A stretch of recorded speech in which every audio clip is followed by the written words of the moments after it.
নদিয়ার শান্তিপুরে বোমা ফেটে মৃত্যু হলো এক যুবকের। গতকাল আপনাদের দেখেছিলাম মুর্শিদাবাদের লালগোলা, সেখানে বোমাকে বল ভেবে খেলতে গিয়ে দুই স্কুল পড়ুয়া জখম হয়েছিল। এবার নদিয়ার শান্তিপুরে বোমা ফেটে এক যুবকের মৃত্যুর ঘটনা ঘটলো। ওই যুবকের কাছে সকালে বেশ কয়েকবার ফোন আসে, ফোন না ধরায় তাকে ডেকে নিয়ে যায় প্রতিবেশী এক যুবক এবং তারপরেই বিস্ফোরণের শব্দ শুনতে পান গ্রামবাসীরা। ঘটনা সম্পর্কে আরো জানবো, সুজিত মন্ডল প্রতিনিধি রয়েছেন টেলিফোন লাইনে। সুজিত, কিভাবে এই ঘটনা ঘটেছে বলে অভিযোগ করছে ওই যুবকের পরিবার? হ্যাঁ দেখো, আমরা যেটা প্রথমেই বলি, নদিয়ার শান্তিপুর থানার টেংরিডাঙ্গা গ্রামে বছর 20 এক যুবক, যার নাম সামেরুল শেখ, যেটা পরিবারের তরফ থেকে অভিযোগ করা হচ্ছে বোমা বানাতে গিয়ে সেই বোমার ফেটেই কিন্তু তার মৃত্যু হয়েছে। এবং এই মৃত যুবকের মা আজকার বিবি, তিনি যেটা মূলত অভিযোগ করছেন, আজকে সকালবেলায় ওই গ্রামেরই এক যুবক, সে কিন্তু বেশ কয়েকবার এই সামেরুল শেখকে বারবার করে ফোন করা হয় এবং ফোনে সদুত্তর না পেয়ে সেই গ্রামের ওই যুবক তার বাড়িতে আসে এবং তাকে ডেকে নিয়ে যায়। এবং নিয়ে যাওয়ার বেশ কিছুক্ষণ পরে বিকট বিস্ফোরণের একটা শব্দপ্রাণ গ্রামবাসীরা, এবং যে ঘটনাস্থলে যেখানে ঘটেছে সেটি একটি চর এলাকা, এবং সেই ফাঁকা জায়গায় গিয়ে সকলে দেখতে পায় রক্তাক্ত অবস্থায় সে কিন্তু ওই যুবককে পড়ে থাকতে অবস্থায় দেখে এবং রক্তাক্ত অবস্থায়। তারপরে তাকে খবর দেওয়া হয় শান্তিপুর থানায়। শান্তিপুর থানার পুলিশ আসে এবং গুরুতর আহত অবস্থায় তাকে নিয়ে যাওয়া হয় জেলা হাসপাতাল শক্তিনগরে। সেখানে নিয়ে যাওয়ার পরে কিন্তু চিকিৎসকরা তাকে মৃত বলে ঘোষণা করে। তবে কি কারণে ওইখানে বোমাগুলো তৈরি হচ্ছিল এবং গোটা বিষয় নিয়ে আদৌ কতদিন ধরে এখানে বোমা তৈরি হয় বা অন্য কোনো কারণ আছে কিনা, সমস্ত বিষয় নিয়ে কিন্তু ইতিমধ্যেই শান্তিপুর থানার পুলিশ তদন্ত শুরু করেছে। অমৃতা, ধন্যবাদ সুজিত। এবার নদিয়ার শান্তিপুর, আর সেখানে বোমা ফেটে মৃত্যু হলো এক যুবকের। ওই যুবকের কাছে সকালে বেশ কয়েকবার ফোন আসে এবং সেই ফোন না ধরায় তাকে ডেকে নিয়ে যায় প্রতিবেশী এক যুবক এবং তারপরেই বিস্ফোরণের শব্দ শুনতে পান গ্রামবাসীরা। রক্তাক্ত অবস্থায় ওই যুবককে উদ্ধার করা হয়। বোমা বাঁধতে ছেলেকে ডেকে নিয়ে যাওয়া হয়, সেখানেই বোমা ফেটে মৃত্যু হয়েছে তার, এমনই অভিযোগ করছে মৃতের পরিবার। পরের খবরে আসবো, জয়ী দুই তৃণমূল প্রার্থীর শপথ গ্রহণকে কেন্দ্র করে জটিলতা অব্যাহত। শপথ গ্রহণ না করে দিল্লি সফরে রাজ্যপাল। বিধানসভায় বিশেষ অধিবেশন ডেকে শপথ কি সম্ভব, নেওয়া হচ্ছে তারই আইনি পরামর্শ। বিধানসভা সূত্রে এমনই খবর।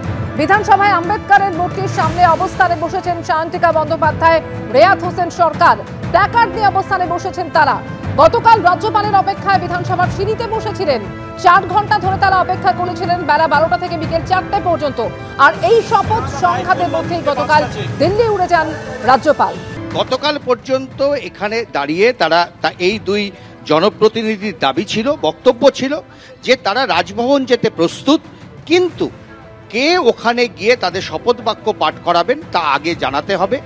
অথবা তাদের দাবি ছিল যে অধ্যক্ষের কাছে গোটা বিষয়টা দেওয়া হোক, যেরকমভাবে প্রথা মেনে দেওয়া হয়, অতীতে দেওয়া হয়েছে, এবং স্পিকারের কাছে তারা শপথ বাক্য পাঠ করাবে। কিন্তু আজকে কিন্তু আরও একটা ধাপ এগিয়ে এই দুই প্রতিনিধি তারা স্পষ্ট জানিয়ে দিয়েছেন যে তারা কোনোভাবে রাজভবন যাবেন না। কেন যাবেন না? যাব না, কারণ উনি বাধ্য করছেন আমাদের এই স্ট্যান্ডটাতে আসতে। দেখুন, কালকে আমরা অনেক কথা বলিনি বা ওরমভাবে বলতে চাইনি, অনেক কিছু খুব সাসপিশিয়াস আছে। ওনার সম্মান করি আমরা অবশ্যই, উনি মাননীয় রাজ্যপাল, ওনার চেয়ারের বেশি সম্মান করি, সেই জন্য অনেক কথা বলিনি। আমার কাছে একা কেন চিঠি পৌঁছবে 21 তারিখে, by mail and by speed post? ভগবান গোলাতে পৌঁছাতে স্পিড পোস্টে নয় 24 ঘন্টা, 38 ঘন্টা, 40 ঘন্টা, 50 ঘন্টা দেরি হতে পারে, কিন্তু মেলটা তো পৌঁছাতে দেরি হবে না। ভগবান গোলার বিধায়কের কাছে তো মেল 21 তারিখে কই পৌঁছায়নি, কিন্তু বাই ইলেকশন তো 2 জায়গায় হয়েছে। তো আমাকে একা ওখানে কেন ডাকা হচ্ছিল? আমার বিধানসভাকে জানানো হয়নি, মাননীয় স্পিকারকে কিছু জানানো হয়নি, তাদের সাথে কোনো কমিউনিকেশন হয়নি যে তারা তাদের লোকজন, অফিসিয়ালস যারা যা নিয়ম অনুযায়ী যা হয় তারা আমাদের সাথে অ্যাকাম্পানি করবে। কাউকে জানানো হয়নি, আমায় একা জানানো হয়েছে। কেন? সাসপিশিয়াস না? আমার মানে একটা ইয়ে তো অবশ্যই মনে হচ্ছিল যে না, আমার এরকমভাবে আমি ঠিক সেফ ফিল করছি না যাওয়ার জন্যে। রাজভবনে ডাকছেন, তাতেও কেন সেফ ফিল করছেন? রাজভবনেই তো অনেক ব্যাপারের কথা আমরা শুনেছি। দেখুন, একজন মহিলা হিসেবে আমি যদি আরেকজন মহিলা শ্লীলতার হানির কথা শুনি, সেটা অবভিয়াসলি সেটা নিয়ে আমরা কথা বলতে চাইছিলাম না, ওনার সম্মান রেখে এবং ওনার চেয়ারের সম্মান রেখে। কিন্তু শুনেছি তো যে অনেক ঘটনা ঘটেছে, সেটা সত্যি হোক বা মিথ্যে হোক সেই বিষয়ে আমি যাচ্ছি না, কিন্তু শোনার পরে তো মনে একটা ভয় লাগেই। বলুন। সায়ন্তিকা এবং আরও একজন বিধায়ক তারা জানিয়ে দিলেন তারা রাজভবন যাবেন না। শুধু তাই না, কেন তারা রাজভবন যাবেন না সেই নিয়েও কিন্তু গুরুতর অভিযোগ করলেন।